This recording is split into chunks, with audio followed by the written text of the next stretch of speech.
kalau menurut saya Indonesia ini justru halal market fashionnya baru aja didengungkan. Di luar negeri justru udah dari wisata halalnya ya, terutama ya, dia udah develop banget gitu. Dan di situ nanti juga ada fashion, halal fashion segala macam dalam konteks modesty.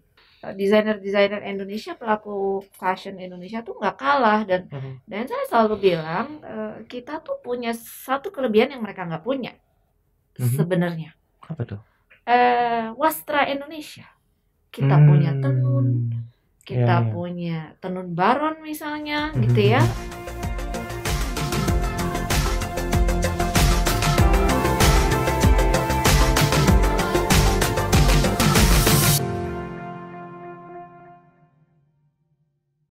Assalamualaikum Mbak Ami. Waalaikumsalam warahmatullahi wabarakatuh. Mas Rahasianya awet muda apa sih? Emang saya udah tua? Enggak, kan saya nggak bilang awet muda sih. Katanya saya mau bilang fashion. Saya nggak bilang udah tua, senior citizen. Rahasianya awet muda tuh apa? Oh, maksudnya Mas Daryl nanya kenapa saya suka mentoring anak muda gitu kan? Ya, pengalihannya ke situ lah ya. Iya ya. Kita positive thinking aja, terus harus terus belajar dan kreatif. Kalau kita udah merasa diri kita penuh, gitu, penuh ya dalam hal capacity, kompetensi, itu kita nggak mengisi diri kita tuh artinya dunia udah berhenti gitu. Jadi kalau kita positive thinking, positive towards everything that happen, kemudian terus belajar gitu, itu fun terus gitu. Kita menunggu apalagi besok, apa yang dihadirkan dunia besok, apa dan seterusnya gitu. Jadi excited, terus soul kita juga jadi happy karena kita belajar sesuatu yang baru. Happy soul keluarnya awet muda. Tunggu. Itu kan outcome-nya ya, awet muda, look younger ya. Tapi kalau kita bicara masalah happy sendiri, kan semua berawal dari rasa kita ingin tahu dan mengenal sesuatu, Mbak Ami. Iya.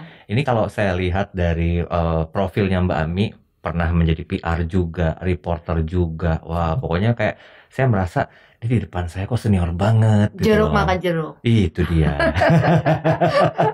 Terlibat di dunia tersebut itu tahun berapa? Waktu itu saya lulus sekolah, saya sempat magang di salah satu perusahaan MICE terbesar di Indonesia. Sekarang masih terbesar di Indonesia. Kemudian saya lulus, balik dari Australia, saya langsung melamar di RCTI. Udah first love, first job. Gitu. Sebelumnya sempat magang sih di English News Service TVRI. Oh iya. Nah, itu kalau Mbak Tia Diran, Mbak Ines Sukandar, itu senior saya. Itu senior saya. Jadi saya masih punya senior, dari aja.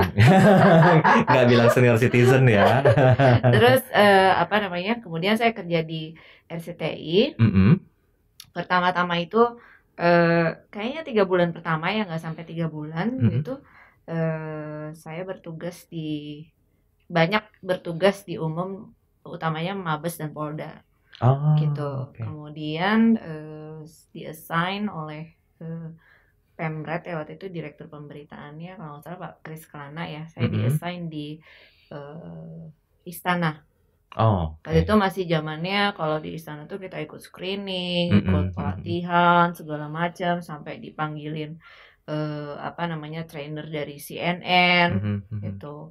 Kemudian di Istana beberapa lama, kemudian saya merit, terus saya kerja sebagai PR.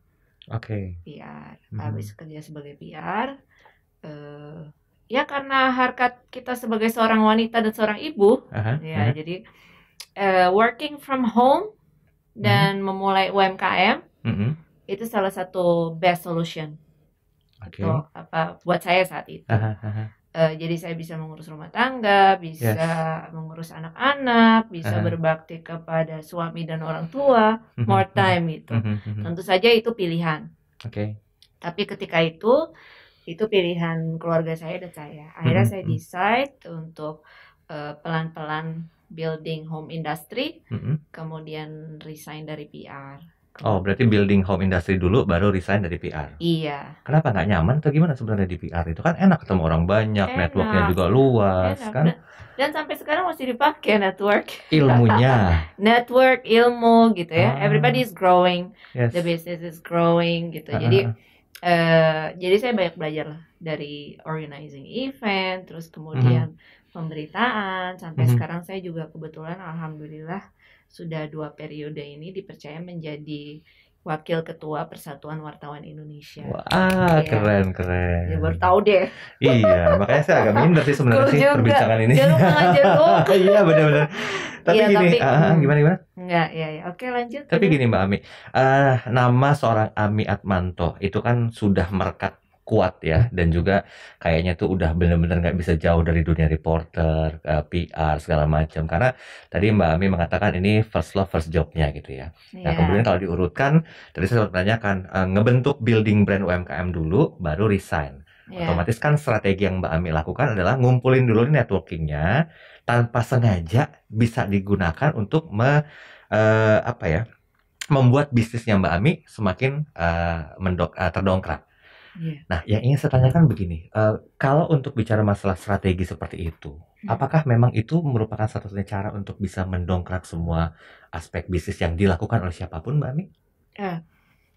Jadi tentu saja ketika kita membuat decision ya, maksud saya tentu saja ketika kita membuat decision itu kita mempelajari dulu situasinya gimana, semacam fit and proper test lah kalau kita mau melakukan sesuatu gitu ya, analysis market gitu, kemudian apa yang pas buat kita internally dan apa yang pas untuk kita lempar externally, kan kira-kira gitu. Kemudian saya lihat passion saya itu fashion. Ya, fashion itu selalu jadi bagian dari passion saya. Jadi studinya lain, passionnya ada gitu kan. Ada kan kayak orang mau jadi direktur, mau jadi menteri, passionnya musik, tiba-tiba main musik kan gitu. Nah, kalau saya kebetulan cinta banget sama fashion. Nah, jadi dari umur 14 tahun itu saya udah mulai jahit baju sendiri. 14 tahun? 14 tahun tuh. Kelas 2 SMP apa 3 SMP deh. Tunggu, flashback sedikit. Orang tua terlibat di dunia fashion juga? Ibu saya tuh dulu punya modiste sama cookie shop. Oh, oke. Iya, dulu dia punya itu, jadi saya tuh bagian nganter-nganter baju, bagian ngerapiin jarum dulu ya waktu kecil-kecil ya. Atau kalau kue tuh saya bagian nge-mixer itu loh telur. Jadi kalau telur putih telur itu gulanya harus dimasukin sedikit-sedikit tuh saya tahu tuh, walaupun sekarang saya nggak pernah sempat lagi bikin kue ya. Anyway, that's experience gitu. Nah, jadi pengalaman itu dan cinta saya ke fashion saya dalami, jadi saya bisa jahit waktu sekolah juga. Setiap kalau summer menghemat gitu, saya ngambil uangnya mending daripada pakai buat bayar pesawat kan, saya pakai untuk kursus gitu. Terus alhamdulillah kita udah planning, pasti segala sesuatu tuh harus di planning. Menurut saya kalau kita memulai sesuatu nggak ada rencana itu seperti kereta nggak ada relnya. You don't know where to go gitu. Nah terus saya lakukan itu, saya bikin baju, semuanya outsourcing tanpa modal gitu. Outsourcing, saya cuma punya tali ukur, sentimeter, kertas ukur gitu. Saya hanya punya itu. Terus saya lempar ke penjahit langganan saya yang saya bina untuk menjadi outsourcing saya. Kemudian tukang payet juga begitu. Gitu. Saya kasih allocate dulu di awal-awal ya, di rumah saya waktu saya masih kerja. Di rumah itu satu ruangan khusus untuk untuk tamu-tamu atau teman-teman saya mau jahit. Akhirnya berkembang.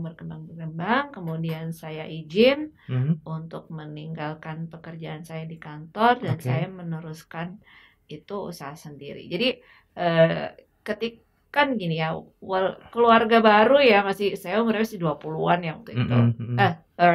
20-an mau 30.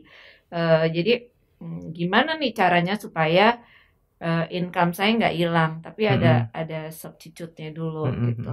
Jadi ketika pemasukan dari jahit dan fashion ini sudah mulai sama dengan ini Income. ya saya mulai mengundurkan diri dari kerjaan. Oke, berarti ini pembelajarannya strategi manajemennya sendiri harus punya satu substitute terlebih dahulu, dimaksimalkan based on ini ya passion ya berarti ya. Passion Karena yang daripada betul. mesti gambling kan Mbak Ami ya, coba Iya. bisnis ini tiba-tiba nggak oke. Nah kan di kehidupannya Mbak Ami sendiri kan udah mencintai dunia fashion, Iya. bahkan tadi belajar bikin kue sama orang tua, otomatis ditekuni menjadi sebuah kekuatan. Iya. Dijalanin, didukung sama keluarga, ya udah pamit mundur dari korporat. Gitu Iya. ya. Oke, kita Iya. tinggalin korporatnya ya. Iya. Karena udah goodbye kan. Tapi Bye. masih in touch sama mereka. Masih, karena kebetulan kita punya markom, kita Ah. punya marketing communication, jadi apa namanya, so many thing to do gitu. Sayang Iya, kalau iya. kita punya kemampuan. Jadi kalau kita punya kemampuan tuh satu-satu ya alhamdulillah ya, alhamdulillah satu-satu tuh dibikinin division gitu. Kan saya pernah di media kebetulan juga masih di PWI, masih Oke. kerja di PWI, kemudian ada yang fashion gitu. Jadi satu-satu dibikinin divisi, yang divisi itu lambat laun berjalan dan bisa kita kembangkan gitu, dan kita taruh orang-orang di sana gitu. Jadi sekarang ada yang untuk media communications, events, kemudian ada yang fashion tetap. Sekarang kita merambah ke retail. Gitu. Jadi ada di online juga, nggak cuma yang premium gitu. Jadi semua itu butuh apa namanya waktu, development, dan roadmap sih sebenarnya. Oke, berarti udah settle di berapa tahun ini berjalan? Ini udah dari 10 tahun terakhir 10 tahun sih. terakhir ya? Iya. Wow. Kalau untuk yang baru-baru ya, kayak kalau retail baru kita buka 2019 malahan. Ketika tadinya kan premium Royal Sulam by Amiatmanto, itu gaun dan kebaya. Alhamdulillah dipakai para tokoh Miss Universe. Waktu itu kita juga ikut bantu korban tsunami di Aceh dengan melelang salah satu baju yang disupport oleh Swarovski International. Wow. Itu dipakai oleh Miss Universe, kemudian dilelang untuk membantu korban tsunami di Aceh. Itu kalau nggak salah 2007 ya. 2007 ya. Iya, oke. Nah itu kemudian kita juga bantu teman-teman disabilitas. Di tahun 2008 saya buat rumah kreatif Amiatmanto. Itu mostly kita support sahabat disabilitas dan duafa.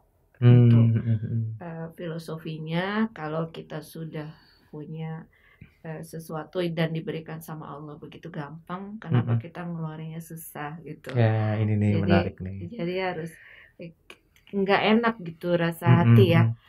Kita dapatnya mudah tapi kita keluarnya susah, udah panggil aja, bikin aja itu pelatihan ya, noris gitu ya, pelatihan gratis gitu. Jadi udah banyak sekali, sampai waktu itu saya seneng sekali anak-anak sampai dipanggil Mas Andi Noya di Kikendi untuk memperagakan hasil karyanya. Jadi karena yang apa namanya, happiness itu sebenarnya berprestasi dan berbagi gitu. Oke. Ya, kayak gitu. Ini quotes menarik ya. Happiness adalah berprestasi dan juga berbagi.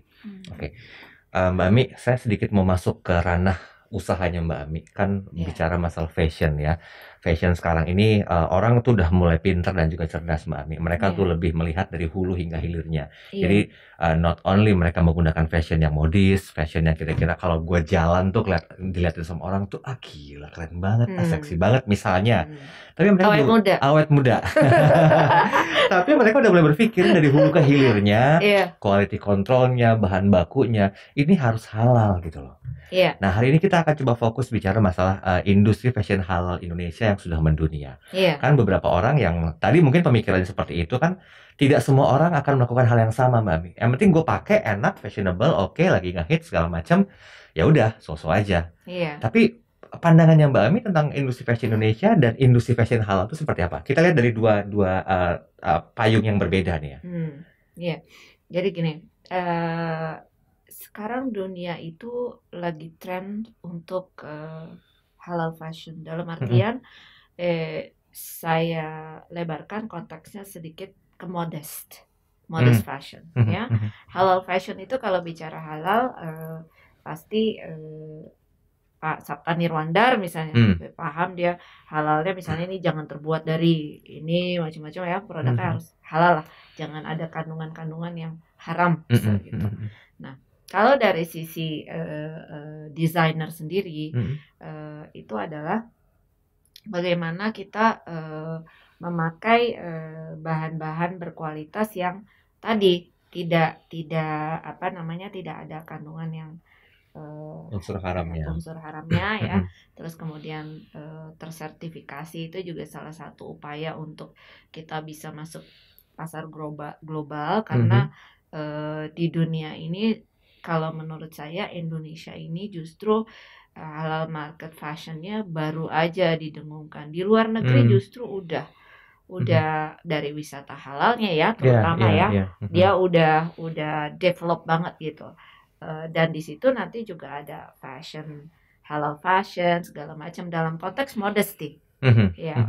Dalam konteks apa namanya, style yang santun atau modest gitu. Kemudian bahan-bahan pewarnaannya juga tidak dari unsur-unsur yang dilarang gitu. Kayak gitu. Nah, kalau ditanya bagaimana Indonesia, saya ini sangat concern sekali karena ini yang harus dikejar oleh para pekerja kreatif, khususnya desainer maupun pelaku UMKM yang akan naik tingkat gitu. Apa namanya? Karena pasar dunia ini sekarang trendingnya ke modest fashion. Modest fashion. Jadi kayak desainer terkenal seperti Dolce and Gabbana, dia tuh udah bikin kayak kaftan, udah bikin. It's very surprising gitu. Apa namanya, dan desainer Indonesia, pelaku fashion Indonesia tuh nggak kalah, dan saya selalu bilang kita tuh punya satu kelebihan yang mereka nggak punya sebenarnya. Apa tuh? Wastra Indonesia. Kita punya tenun, kita punya tenun baron misalnya gitu ya, yang di Europe dan Timur Tengah udah kian populer ya. Terus kemudian kita punya batik gitu.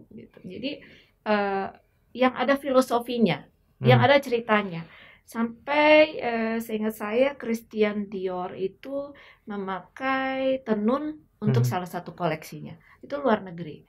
Karena bedanya kain kita itu punya cerita. Misalnya batik Hokokai. Dulu kenapa dinamain Hokokai? Karena dulu ada zaman penjajahan Jepang, ada ceritanya di situ. Gitu. Kenapa namanya batik pesisir? Oh, karena ada ceritanya. The philosophy is the value. Jadi kalau the Indonesian designer itu membuat apa namanya, karya modest fashion yang masuk ke pasar halal, halal fashion, itu dengan menggunakan itu, dia udah outstand dengan, kan gini lah, kalau kita buat bisnis apapun, if you are standard, you are nothing lah. Dia harus punya diferensiasi. Betul. Nah, diferensiasinya ini punya authenticity. Nah, Indonesia bisa maju dengan itu. Dan saya sangat mengharapkan apa namanya, dukungan yang lebih serius lagi dari pemerintah untuk ini. Oke. Ini stepnya udah masuk ke jenjang yang lebih tinggi ya Mbak Ami ya. Tapi saya coba tarik ke bawah lagi nih Mbak Ami. Secara mungkin masyarakat umum, pengguna fashion yang mereka mungkin mencoba untuk memahami juga tentang fashion halal. Di satu sisi para penggiat fashion atau modista ini memang udah tahu gitu lah. Ini baju yang dikenakan, bahan bakunya seperti ini, memang semuanya itu sudah totally halal. Tapi gimana kira-kira publik bisa mengetahui bahwa unsur yang digunakan dari sebuah baju itu masuk kategori halal? Mereka kan nggak tahu untuk pembuatannya bagaimana. Perlukah satu bentuk transparansi Mbak Ami? Ya, itu kan sekarang pemerintah sudah mendorong ya, apa namanya, sertifikasi halal. Nah, itu sangat bagus sekali itu, dan memang pengusaha itu kalau mau ekspor khususnya ke UAE itu belum menjadi persyaratan sepertinya, tapi sudah diprioritaskan untuk yang sudah tersertifikasi halal produknya gitu. Nah, tadi Mas Daryl bilang orang udah tahu gitu gimana mengkomunikasikan produknya. Mm-mm. Belum semua. Oh. Belum. Karena gini, saya dulu sempat mengajar keliling dan lama di Pekalongan karena mengajari bahwa yang kalian buat ini ada historical value. Jadi gimana sih dulu batik kan murah banget, ya. Dulu jadi saya bantu waktu itu Kementerian Menparekraf dulu Kementerian Pariwisata. Kita ngajar di daerah-daerah bagaimana supaya karya ini bisa di-value. Di-value apa? Misalnya tenun, selembar tenun sekarang bisa 15 juta, 20 juta, ratusan juta. Kenapa begitu? Karena ada filosofinya. Bahkan ada yang punya daerah tertentu katanya punya filosofi magis. It's history gitu. Itu value yang ada di selembar kain itu. Gitu. Nah, itu yang harus dikomunikasikan ke publik. Jadi kalau mau jadi sorry ya, dalam tanda kutip quote on quote, kalau kita ingin menjadi pengusaha busana atau lengkapnya lagi desainer, itu kita bukan hanya bisa menjahit, tapi kita harus bisa mengkomunikasikan produk kita, the sources, terus mau kemana, seperti itu kira-kira Mas Daryl. Oke. Beberapa statement cukup membanggakan ya Mbak Ami. Indonesia masuk ke 10 peringkat baik dari industri halal, makanan halal, pariwisata halal dan semuanya yang mungkin di belakang itu ada embel-embel halal. Yang ingin saya tanyakan begini dan juga mungkin publik masyarakat Indonesia juga perlu tahu gitu ya. Dari sekian banyak produk-produk yang lepas ke pasaran dari Indonesia kemudian diekspor atau mungkin juga sebaliknya. Apakah memang ada satu kriteria Mbak Ami yang publik bisa tahu gitu loh bahwa kehalalannya ini memang totally halal gitu loh? Jadi gini, konteks halal fashion tuh source yang kita pakai halal ya, harus halal pasti tentunya gitu. Misalnya kayak sepatu kan sepatu mahal gitu, ada yang misalnya dari kulit babi, ya gitu. Terus itu juga satu harus dikomunikasikan dengan jelas. Nah, harus pakai markom. Maksudnya itulah peran media gitu atau peran komunikasi publik untuk bilang bahwa this produk ini yang ini adalah memakai ini. Kemudian nanti disertifikasi halal, dia udah punya standarnya. Oh, ini boleh, ini enggak, ini boleh gitu. Jadi di standartin itu. Tapi kalau dalam konteks halal fashion tadi seperti saya bilang, kita bicara tentang halal and modest fashion to go global gitu ya. Jadi that's about the istilah ya, tentang istilah gitu. Jadi halal fashion itu dipakai tujuannya misalnya untuk muslim. Ya, untuk orang muslim tentu mereka udah pasti pilih. Nah, itu kalau udah terjamin pakai sertifikasi halal kan mereka nggak usah mikir lagi. Udah beli aja deh gitu. Udah halal nih, udah ada jaminannya nih. Jadi kekuatan kepercayaannya tuh di sertifikasi halalnya itu gitu ya. Oke, saya coba tarik ke strategi marketing nih Mbak Ami. Kan timnya udah banyak nih. Saya tahu ada istilah ambush marketingnya. Karena beberapa kasus yang lalu itu sempat ada yang saya nggak sebut satu event besar di Paris, tiba-tiba ada yang menduplikasi dengan nama itu. Saya sih melihatnya dari sisi positifnya, mereka coba untuk mempromosikan berbagai produknya untuk dompleng di acara itu. Strategi marketing yang pas untuk bisa membranding produk halal, khususnya fashion halal, agar bisa go global lagi bagaimana? Yang idealnya itu seperti apa Mbak Mi? Ini PR deh buat semua BUMN yang mulai curhat nih. Mensupport UMKM. Ini designer and provider garment ini kita masih sulit ini kalau cari bahan-bahan pesanan tertentu.